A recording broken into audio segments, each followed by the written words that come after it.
I was on the phone with her and I said, I got to make a change. I can't be calling my mom for $20 when I'm in my 20s. This is a problem.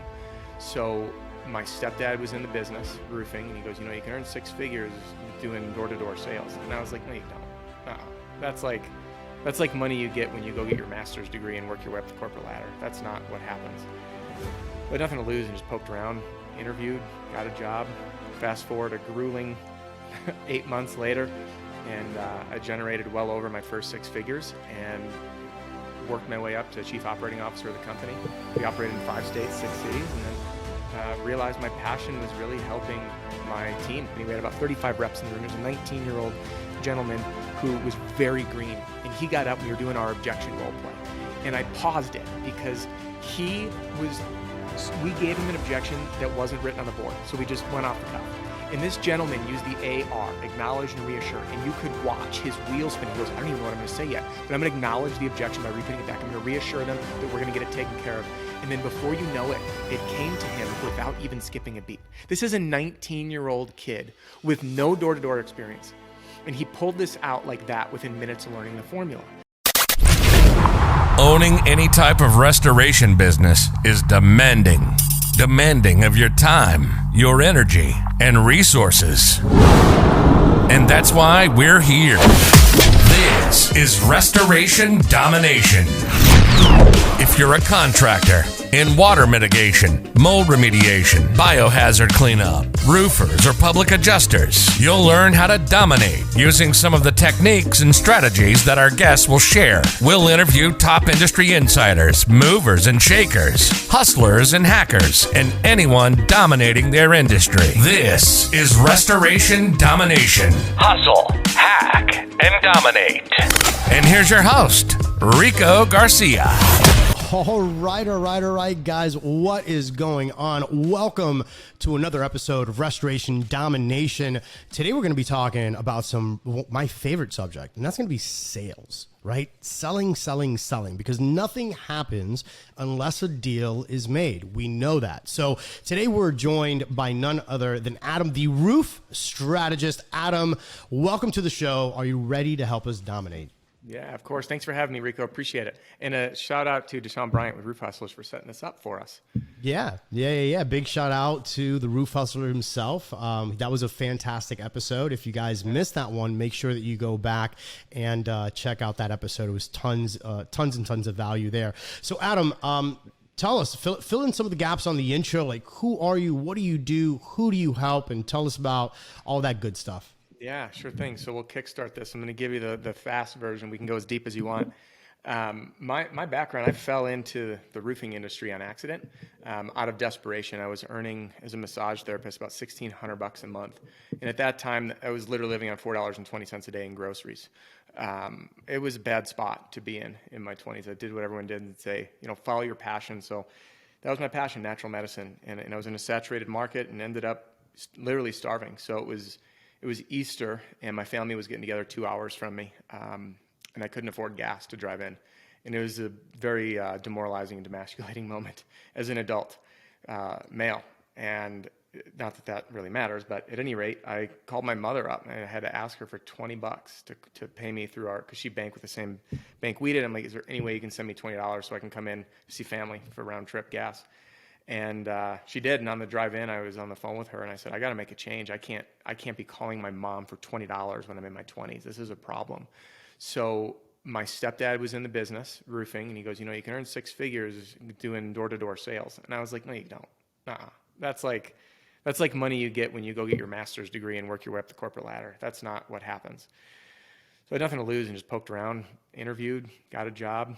Fast forward a grueling 8 months later, and I generated well over my first six figures and worked my way up to chief operating officer of the company.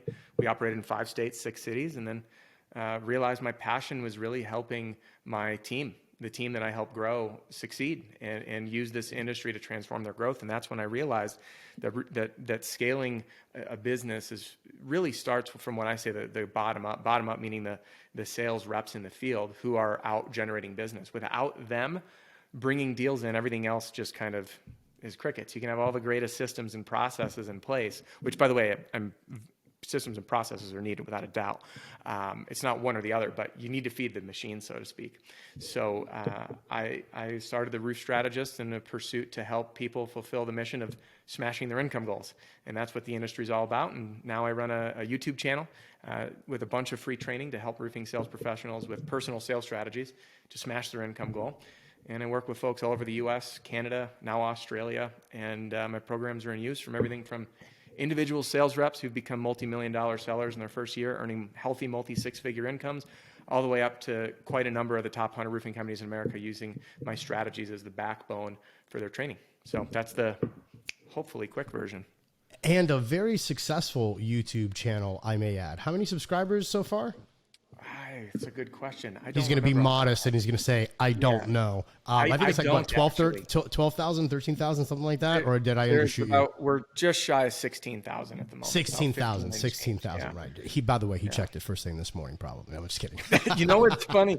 I have the YouTube studio on my phone. So we're at, of course, it doesn't even show up on the home screen. 15.8. That's 15, the magic 8, number.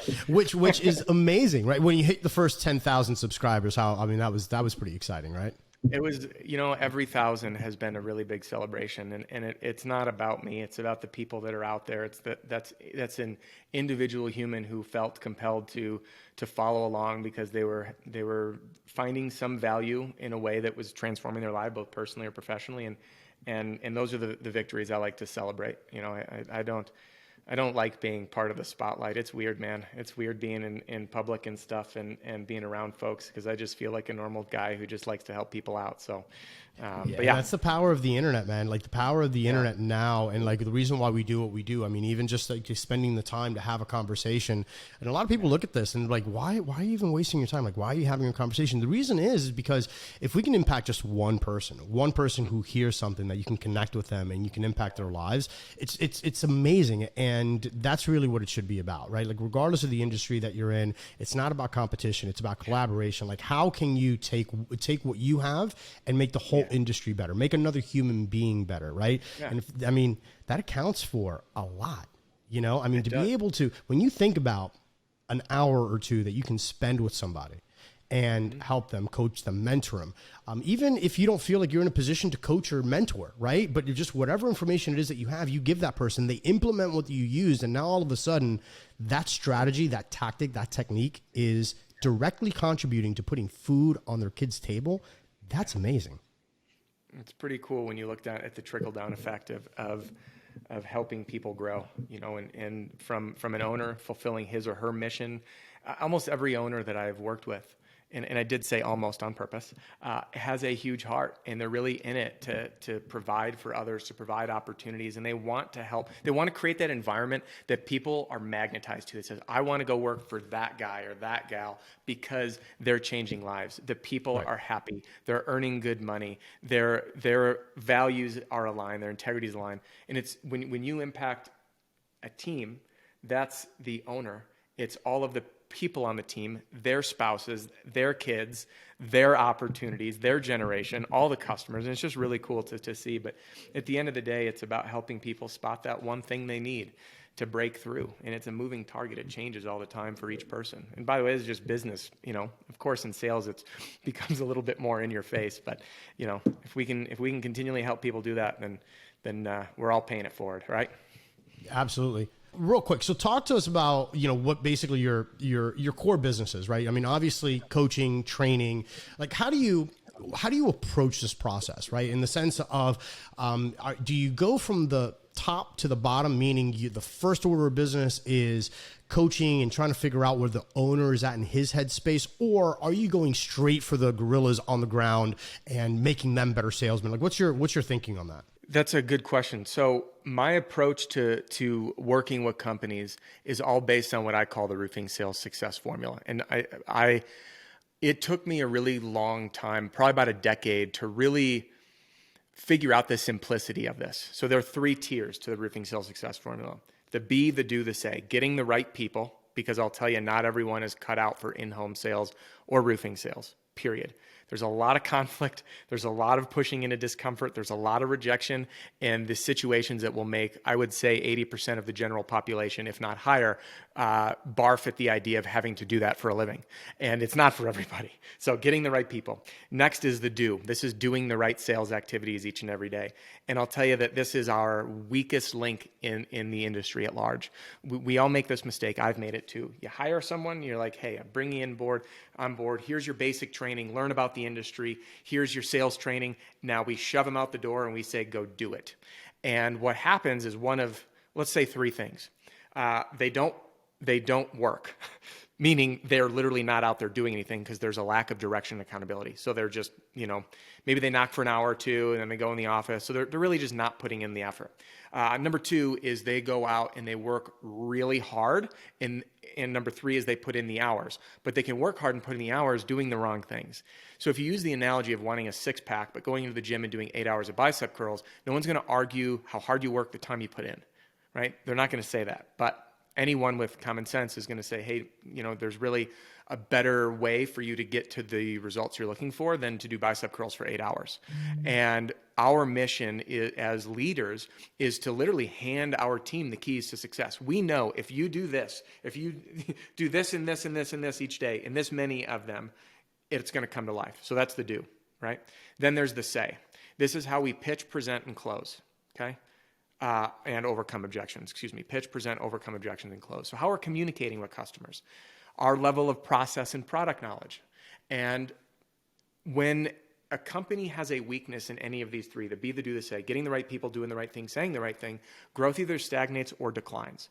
And there's different combinations of problems people have. They can't get the right people on, right? So the symptom of that is high turnover. Then you'll get the right people on board. And you might have sales reps who are phenomenal closers, but they're the as people call them, catchers. They get drunk on leads, as they say, and they sit back and there's an excuse for every lead. Oh, they were unqualified. It was a one-legger, and they're basically wanting those deals that are lay down deals. And sometimes they are really good closers. There's no doubt. There's times that they are, but they're not as ambitious, and they're not really willing to put in the work. So they might be good at the say and the do, but they're not, the right person saying the right thing, but they're not doing the right thing. And on the other side, I work with companies who have great people who are really hungry and they're doing the right things, but they'll say, hey, I talked to 60 people and I didn't get a deal. So what do we know? The symptom is they're not closing. So when we have measurables in place and we know, qualitatively the 5 profile traits we're looking for in a candidate, and we know what they should be doing, as long as they're doing that and they're not closing, we can point the finger and say, okay, they need to get better here. If they're closing, but they're not really doing the right things each day and they're not held accountable, we know that we need to plug this hole. So when we look at this, that's how I approach all of growth, is from the bottom up and trying to diagnose where that weakness is for the company, for the rep, for the leader, it doesn't matter, and giving them that breakthrough that they need. And it can be a small tweak. They might need to get completely retrained. But at the end of the day, it's about getting those strong tiers for that roofing sales, or the sales success formula if you're not in roofing. The be, the do, the say. Get the right person doing the right thing, saying the right thing. And sales becomes unstoppable at that point. Growth just explodes. So does that answer your question on the approach? Yeah, absolutely. Cool. So when you get on the field, again, because you can go ahead and hand somebody SOPs so you're blue in the face, right? Yep. You can hand them a pitch deck, a rebuttal list. You can hand them all of that. What is the one thing that, in your opinion, right? Because everybody has different opinions on this, right? Obviously we're different people. We look at things differently, which is great. So in your opinion, as a sales trainer, right? What's the biggest hurdle that a new salesperson has to overcome in order to be successful at selling? That was a fantastic question. So the number one thing that a sales rep needs to overcome to be successful at selling is him or herself. It's confidence. It is being able to go to that door, be you, and communicate effectively and start a conversation. And one of the big problems, someone commented on my YouTube video and they brought up a fantastic point. So I'm going to give credit. I wish I remembered the username off the top of my head. And he says, Adam, I push back on that by being yourself, because if you're socially awkward, or you don't have any confidence, you can't be you. You need to work on your abilities to be confident in front of people, right? And improve your social skills. And I do agree with that. But here's the problems that I've seen. I'm in a unique position because I serve individual sales reps. So my inbox, YouTube comments and Facebook and Instagram comments are people reaching out to me, sales reps reaching out to me in confidence, explaining the problems that they're having. And you have no idea how often I hear this word, used car salesman. It is the word. I'm taught this script that makes me feel like a used car salesman. I'm taught this script that's not working. I taught this script and I feel like a robot. I'm taught this script and it's too long. Those are the. Can you give me, and I'm sorry to interrupt on this, but could you give me an example? I mean, is there like a used car salesman script that kind of comes to mind? You're give me like some of the worst bloopers that you'd be like, oh my God, this is really bad. We'll sit here all day. So one of them is an opening pitch that's too long. You know, the classic, hey, my name's Adam, I'm the roof strategist, and we're a local company. We've been in business for 15 years. And the reason we're here today is the hailstorm came through and your roof's probably damaged, and we're working with your neighbors. And by the way, I can do an inspection, and if we get it approved, we can get your roof nearly free. And all you need to do is fill out this agreement, and then it's like word vomit, and you went from like here to asking for marriage in 2 seconds, and it's too long. And the homeowner's just like, oh my gosh, you're boring me, and they close the door. So that's a big one. The other one is objection handling. How people are taught to overcome objections in the more dated, aggressive sales approach kind of way. So those are the issues that did that answer your question, by the way? We can go as deep as you want on that. Yes, it did. Yes, it did. Okay. But I'd like to complete it and round it off with do it. the old school way of handling objections. Because in all fairness, I consider myself a very old school way of selling. There was I don't even know, the sale historian, right? For the people who have followed like how sales have morphed, it used to be really, really, really aggressive, right? And kind of where the stigma came from, the greaseball salesman, right? We've all seen that. To then we got into this stage of what they called investigative selling, right? And that was a kind of a thing, and it was just question-based selling, and that was it. It was, and then it went a little bit deeper into that. There was another kind of genre that popped up, which was more the consultative style selling, and that was kind of like the buzzword, right? Right. And then you started getting guys coming out, especially once with the internet, that kind of brought back, still implemented the strategies that worked, but still brought back some of the natural aggressiveness that, in my humble opinion, I still think that you need to have. It needs to be bottled aggressiveness, right? Like the guys like Ryan Stewman, the hardcore closer, Grant Cardone was one of those that kind of like, did that. So I'm interested to see, just so we can kind of go full circle on this, what are the old school methods of closing and handling objections? Yeah, good question. So I would challenge, or I would push back a little bit. When I say aggressive, there's a difference between aggressive and assertive. Okay, I agree in being assertive, but aggressive is the pushing someone into. I'm going to give a overview, and then we'll dive into an example. Yep. The used car salesman approach is really trying to push someone into a decision, literally pushing them into the car.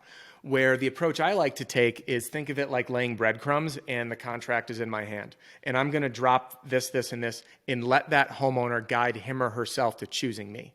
So I'm essentially facilitating a sales process in a way that educates and knocks down objections while building trust and positioning myself as the easy answer. And it is done in a more compassionate way because consumers are smarter than ever. I mean, have you read the book Positioning by Jack Trout and Al Ries? Like the classic book on marketing of positioning. And in that book, he talks about, and this was written, I think, in the 80s, the average person saw over 300 marketing messages a day. Now, if you're on Instagram for an hour, I bet you that number is probably tripled. Right. Just in that hour. So we are bombarded all the time. Consumers don't trust anyone. People don't trust our government. There is an inherent distrust.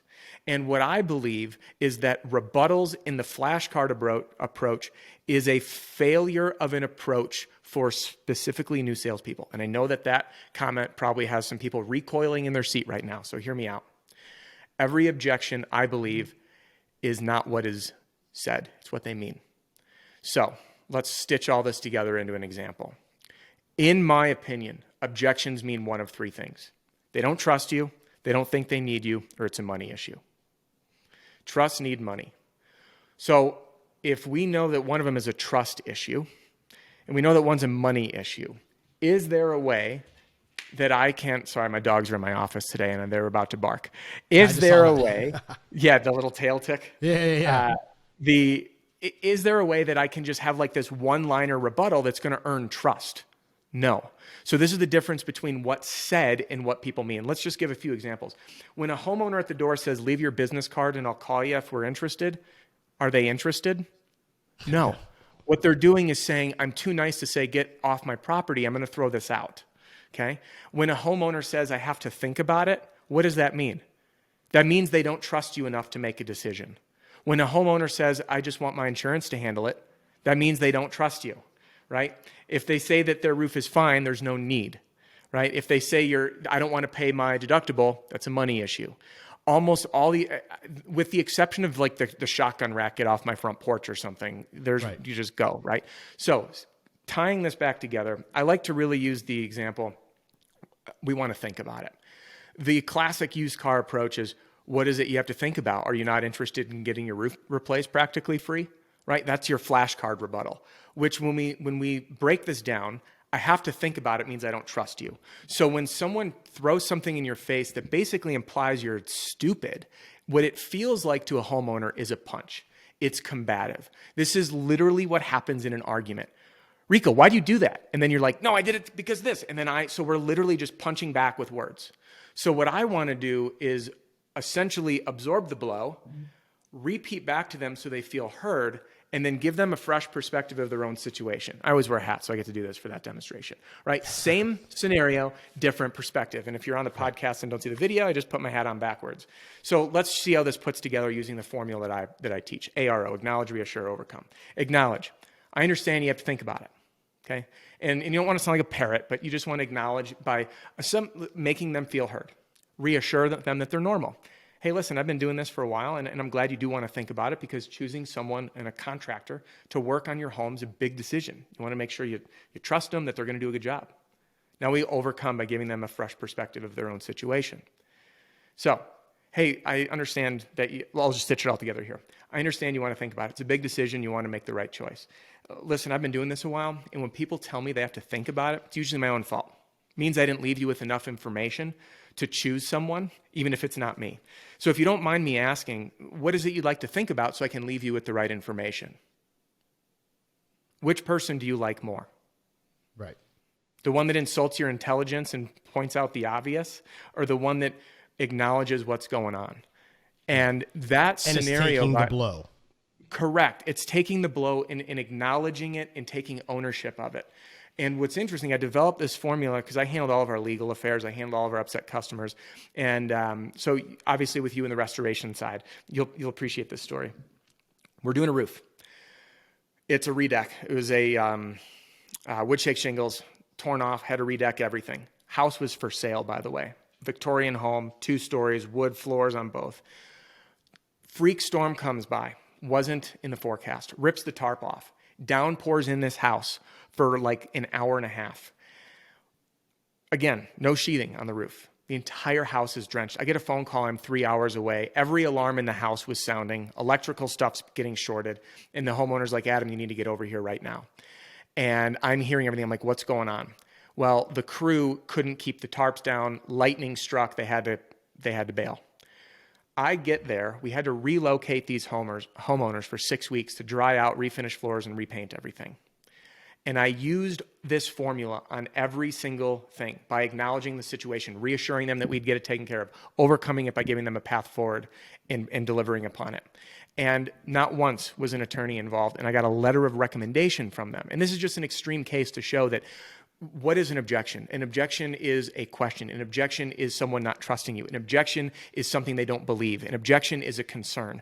And if we can prove a model that can work to the gravest extreme, that someone has to move out of their house for 6 weeks, why would it not work for an easy situation to make someone feel heard and taken care of? And we all know this. This is basic sales. What do people make buying decisions on, emotions or logic? Emotions. Okay. Emotions Who do every people time. buy from? They know, like, and trust. So if they like you and then they trust you, again, one of the objections, we're going to win the business. So I teach these formulas because any rep, when you going back to the first question you asked, how do we get a rep confident? What's their obstacle? They can't feel like a robot. And one of the reasons people have switched to my material to train their team is because anyone can use it because I teach formulas. So if we break this down, I want to give you an example. If I picked 7 of the world's best chefs, we do one of those cooking challenges, and I said, I'm going to give you each 5 ingredients: steak, potatoes, salt, pepper, and butter. Okay? Make me a dish. 5 simple ingredients. I'm going to get how many dishes? 7, right? Right. I'm going to have one that's going to do like a sous vide steak, one grilled, one reverse seared, whatever else they decide to do. We got mashed potatoes, twice baked potatoes, steak fries. Like, there's so many different things you can do, and they'll all be delicious. And when that chef plates that dish, he or she is going to be proud, confident in representing part of themselves on the plate at the table. Pun intended, right? And any rep, if we give them the right formula to follow, they're following the right ingredients in the fundamentals and able to assemble the pitch in a way that represents them, using language that's natural for the guy in Louisiana versus the guy in Seattle, right? Everyone has different local slang, accents, styles of speaking, sayings, and all that. And I want to give everybody that rapid path to success by saying, here's the ingredients to use, be you, here it is.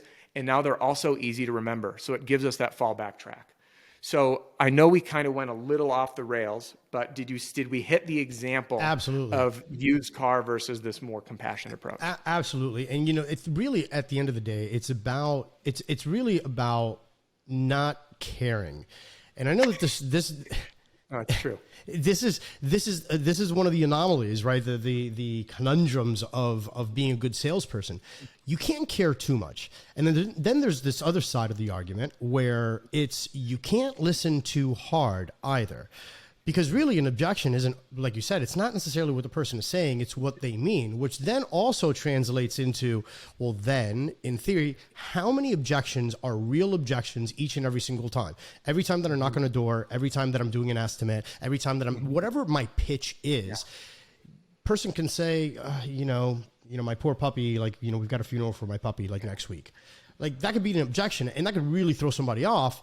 But you need to figure out, it's okay, that didn't really mean anything. There's something else there. And this is where I think having a structured format that you can insert yourself into and say, hey, look, this is my presentation. These are the words and the word tracks but it's pulling the principles out of what these scripts are supposed to represent. And that's where I think a lot of people get lost, right?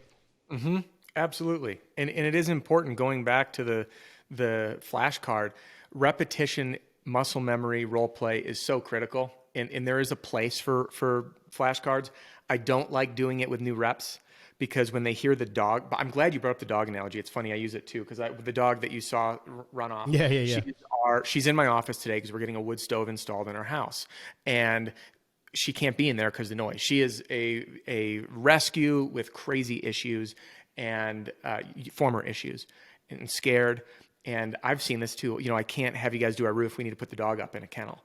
So when you're new in sales, if you were only staring at your flashcards and reading word for word, and then you're stuck with something in the field that you've never seen, I've watched it. I've been in sales appointments observing. Caught got my tongue. It's like a deer in the headlights. They're like, I didn't flashcard that one. So that's why when we have formulas, and I was doing role play down in Houston with a company, we had about 35 reps in the room. There's a 19-year-old gentleman who was very green, and he got up and we were doing our objection role play. And I paused it because we gave him an objection that wasn't written on the board. So we just went off the cuff. And this gentleman used the AR, acknowledge and reassure. And you could watch his wheels spinning. He goes, I don't even know what I'm going to say yet, but I'm going to acknowledge the objection by repeating it back. I'm going to reassure them that we're going to get it taken care of. And then before you know it, it came to him without even skipping a beat. This is a 19-year-old kid with no door-to-door experience. And he pulled this out like that within minutes of learning the formula. And it shows that even I've been in sales for about 11 years. And when I still hear objections that I haven't expected before. It happens all the time.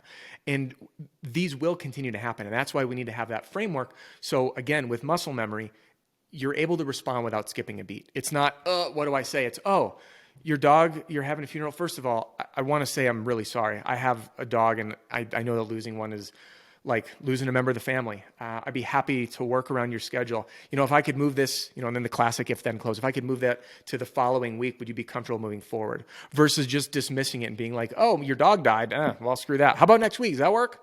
Right. They're like, right. But this is what you were able to articulate, right? Which is the objection didn't matter. It did, but it didn't. Because the only thing that you did was like, oh, yeah, okay, you're telling me this. I hear what you're saying. I totally understand. I can appreciate what you're saying. However, this is what we can do. And then you ask for the order and you shut up. Exactly. And that, to me, when I'm training, like I oversimplify it, and for me that's my approach. Now, mind you, I've been doing it for so long that for me it's just a natural pattern, right? But really, the essence of it is you acknowledge it because you need to acknowledge it. And first of all, there's a huge benefit to acknowledging it because it does give you that 2 to 3 seconds to keep you on your toes and kind of get the juices flowing. So there's that added benefit also. There's a book. Oh my God, I forgot the gentleman's name. Never Split the Difference. Are you familiar with that guy? Chris Voss. Yes, right? yes. Yeah. And yes, correct. And one of his major points that he's constantly talking about is take the last couple of words, which for us salespeople, and this is something that we've been doing for years and years and years, right? Last couple of words, that objection, and you shoot it back.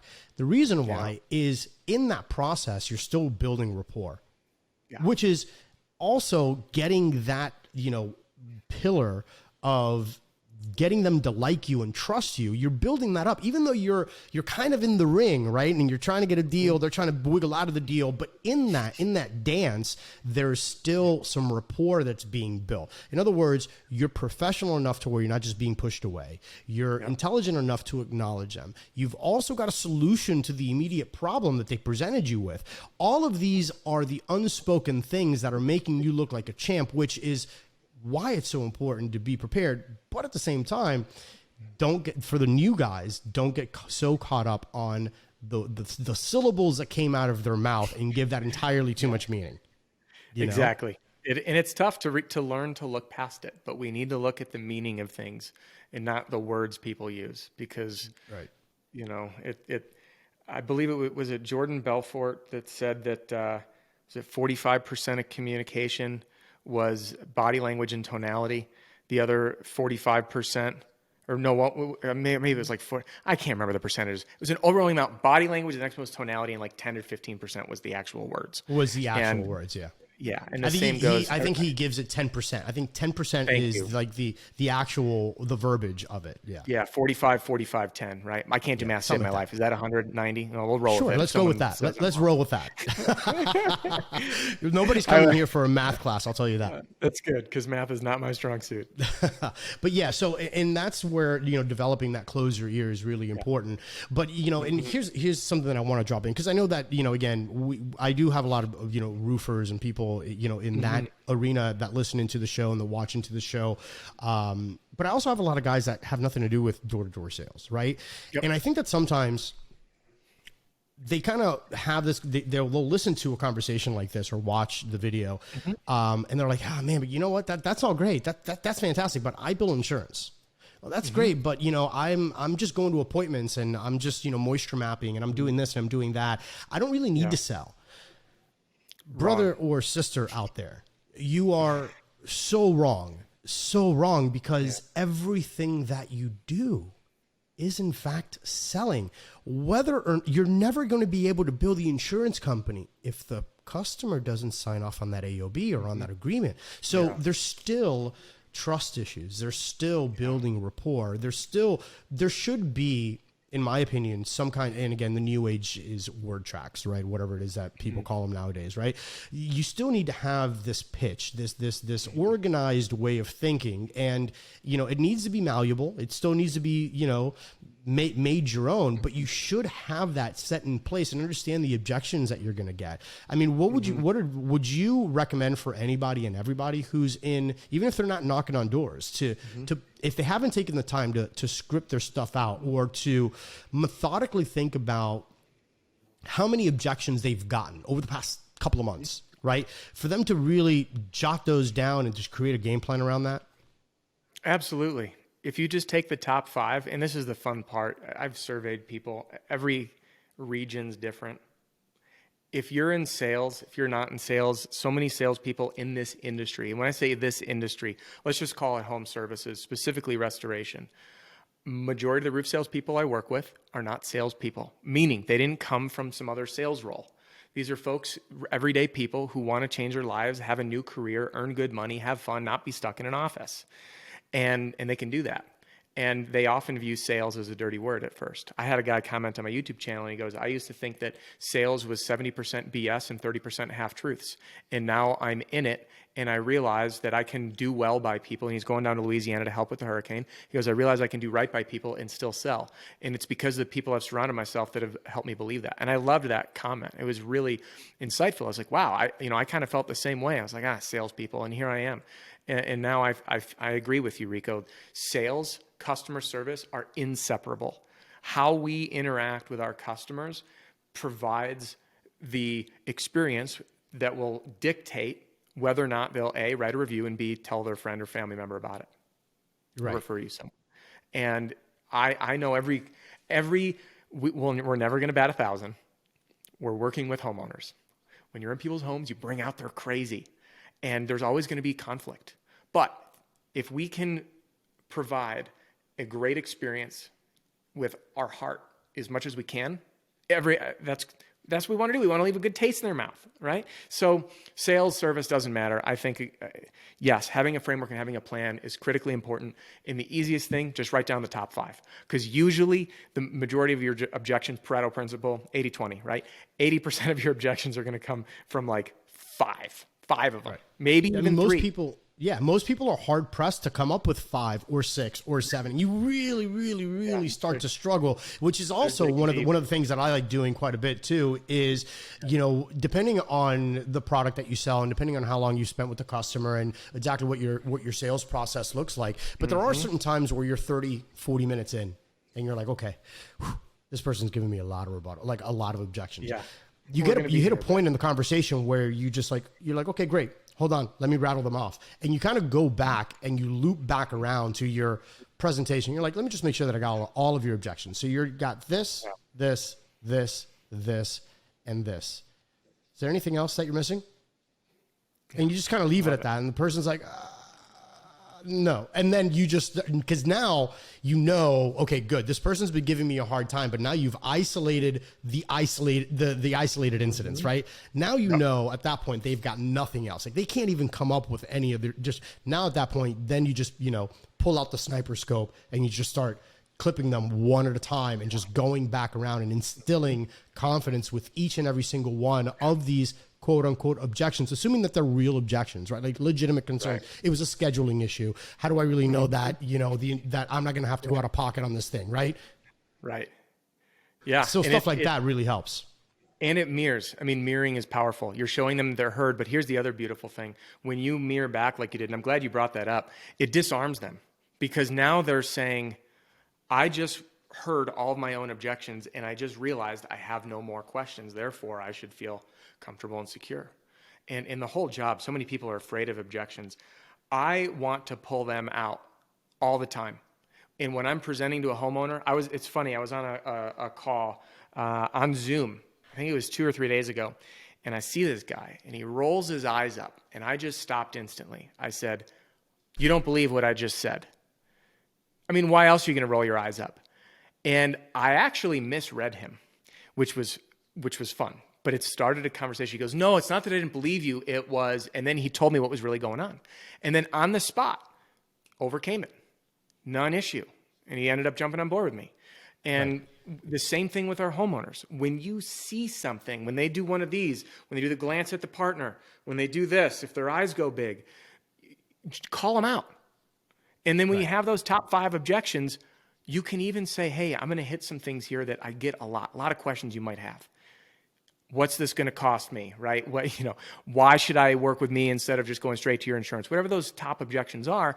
And when you hit someone with that out of the gate and they're thinking it, they're like, one, he's experienced. Two, he's good. Three, he already answered my questions. And then it just saves a lot of the time. So I've found if you have those objections, just fill that information in earlier in the process, and you don't have to spend as much time on them because people get put at ease right away. And I know, I'm going to share another example. I work with a law firm, and I can't share details because I'm under an NDA, but I trained up a law firm's team, and the team was handling personal injury cases.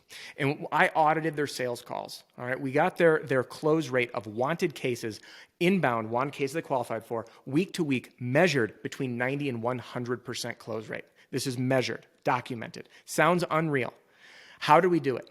We realized after auditing all the calls that the number one objection for personal injury was people thought they had to pay for it. What if we don't win? Is there going to be a fee?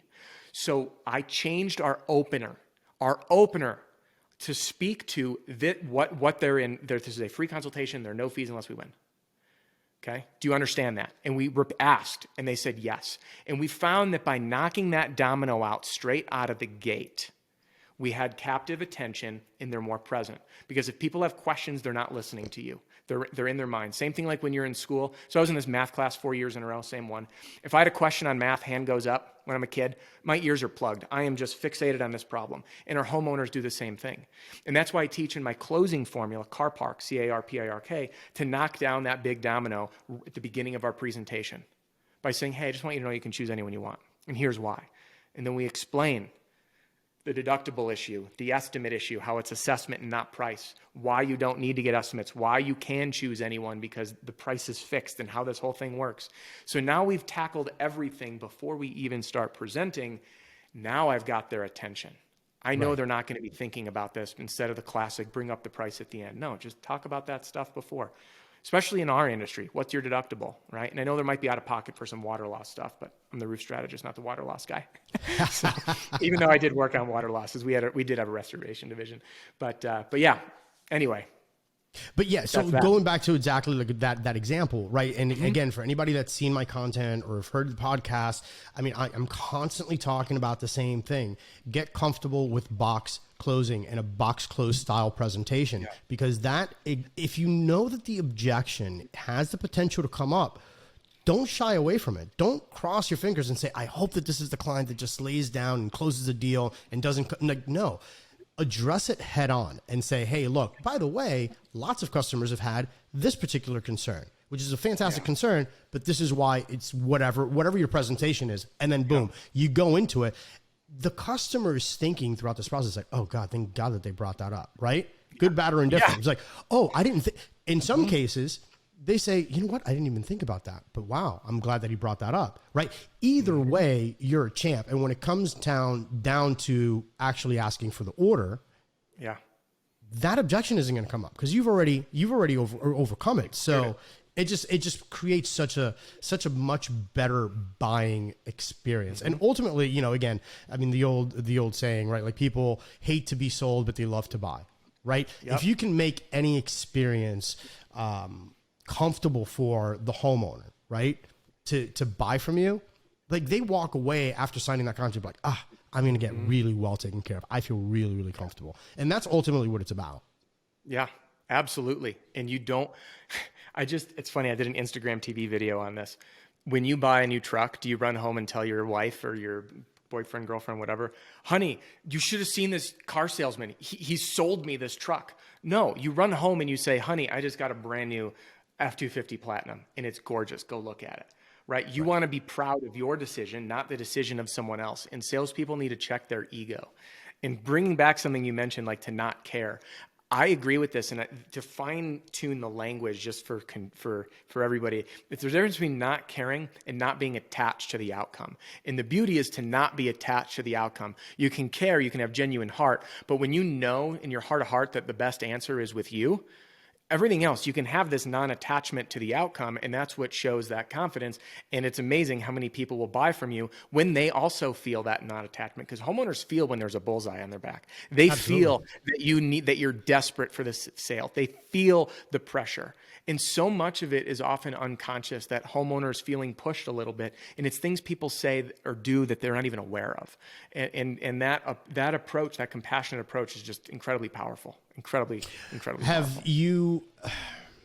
What have you experienced with the pushy salesperson. Which, by the way, I don't have a problem with the pushy sales guy. There's ways to reel them back in and to redirect that, right? Yeah. The problem is when this is where they crumble. When a pushy salesman gets called out on being pushy. Yep. Agreed.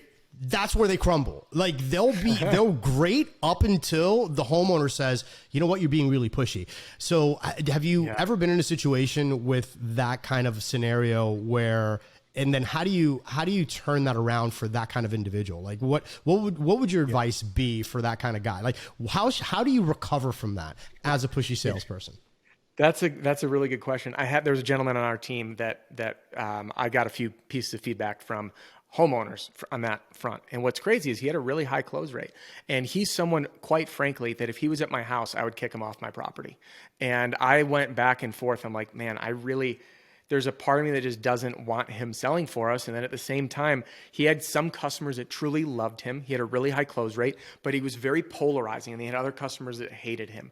So there's really two pieces of feedback. There's for the rep and then for the owner. The owner needs to decide the sales style that they want representing their company, because at the end of the day, this logo has the owner's name on it, right? And I wouldn't want someone presenting the company in a way that doesn't align with the values and the integrity of the organization. And there was that fine line with this rep. I teetered on it. At the end of the day, we did end up letting him go. And again, it was just a bad culture fit because he couldn't really get reeled in. He was set in his ways. So tip number one, be willing to learn. I learn from every single session I'm in front of people, because if you know it all already, cool. You're probably not listening to this podcast if you know it all already. Yeah, but be open to learning. 2, if it ain't broke, don't fix it. That's before you do anything. If it's not broken, don't fix it. And then number 3, try new ways. Because at the end of the day, you can still be, again, I know it's semantics. Pushy and assertive are different. Okay? Pushy is a lack of caring with your own interests at heart. Self-interest salesperson. You need to do this. Right? Pushing them into buying from you. Assertive can still stand up in the face of discomfort, can still challenge the homeowner, can still stand up in objection, can still recover from no or go back to ask for the order after they've heard no 2 or 3 times. And they can still be assertive. So I would challenge you to recloak your pushiness into a suit of assertiveness with a layer of compassion on top, right? To just build in. And again, just think of it like this, acknowledge and reassure. Just take what you're doing, if it's already working, and soften it up for the sole purpose. And again, check your ego. There's too many big egos in sales. In homeowners, sniff it out. They do not like big egos. We want to make the sale all about the homeowner and helping him or her make the right decision, that they're not going to change their mind, or at the end of the day, say, I really wish we didn't go with him. I only did because I wanted him out of the house and he's been here for 4 hours. Right. Which I know is an approach people take. Not one I love personally, but yeah. Does that answer your question? Absolutely. Yes, it does. So one of the things that I think is really interesting, though, and again, different strokes for different folks, right? Like you said, that guy might have not been a good company fit. However, that being said, there's a buyer. Forget about the company fit for a second, but people were signing contracts with this guy, right? Mm-hmm. That means that there's a buyer for whatever your attitude is, right? If you are that traditional, really pushy salesperson, you knock enough doors, you make enough phone calls, eventually you're going to go ahead and land a deal, right? What's the old saying that even a broken clock is right twice a day, right? So if you just go through the numbers, eventually you'll go ahead and find your people. For the people that are much more of a consultative style selling, again, you're going to find your tribe. Ultimately, it's about taking action. It's about getting out there. It's about, firing off your pitch, telling people, hey, this is the product or the service that I have. How can I be of service to you? And just consistently ask for the order. If you don't ask for the order, you'll never have someone. It's going to be very rare for, I would imagine, for you to have this great, fantastic presentation about this new roofing technology and how quickly you can go through the insurance process and about this and about that. And the homeowner's going to be like, hey, you know what? Hey, you've been here for a couple of hours. You've been telling me all this great stuff. You know what? Don't even worry about it. Give me the contract. It doesn't happen, right? You still have to take it to the finish line. You still have to ask for the order, which is fine. taking that action. So switching gears here a little bit. As far as your trainings and whatnot, like typically when people reach out to you, I know that you said you kind of take a multi-touch approach, right? You're obviously looking at a company, you're looking at an organization, you're looking at are you going out there? You knocking doors with the teams as well? Are you feeling them out? You kind of observing what's going on there?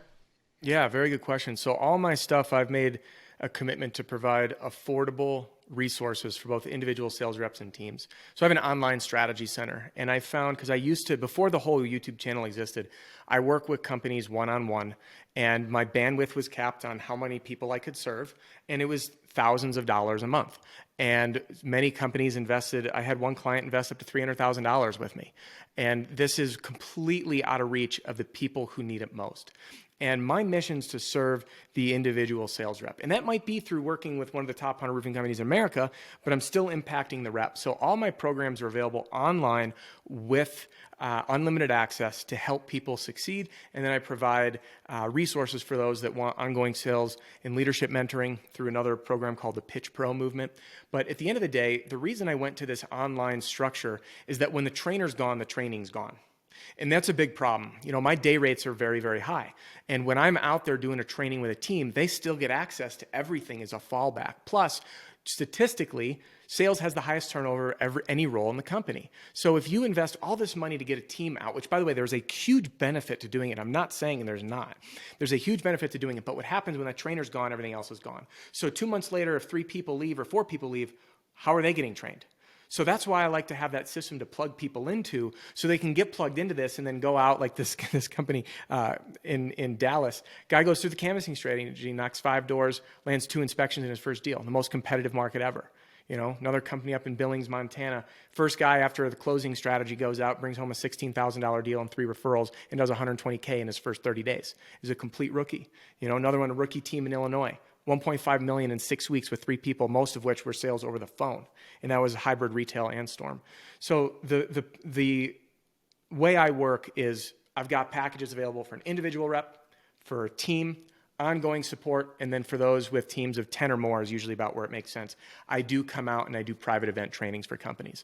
So they're able to get a customized agenda. We do a deep dive training in classroom with role play with everybody there. So a few different options depending on budget, from a few $100 to obviously the sky's the limit at that point, depending on what we want to do together. And if somebody wants to reach out to you, learn more about your programs and, everything that you offer, where would they go ahead and do that? Yeah, great question. Let's start with the easy stuff. Free. Jump on YouTube or anywhere you podcast, find the Roof Strategist and follow it. Number 2, I can get you a free copy of my Pitch Like a Pro Roofing Sales Training video library. It's over 240 videos organized by category. I've got companies all over the place that are using this as like the backbone of their training, and they use it for long enough and then they end up coming back after they prove it for themselves. And that's entirely free at theroofstrategist.com, and you'll see it right there. And then if you are interested or you need some guidance on picking the best path for you, just email me personally. It's adam@roofstrategist.com. So adam@roofstrategist.com. Amazing. So something that I ask on every single show, or at least I try to, every single show except the ones that I don't. If you had to pick the top influential books that every entrepreneur should read, what would those be? You're gonna laugh. Because I have a stack here that I reference regularly.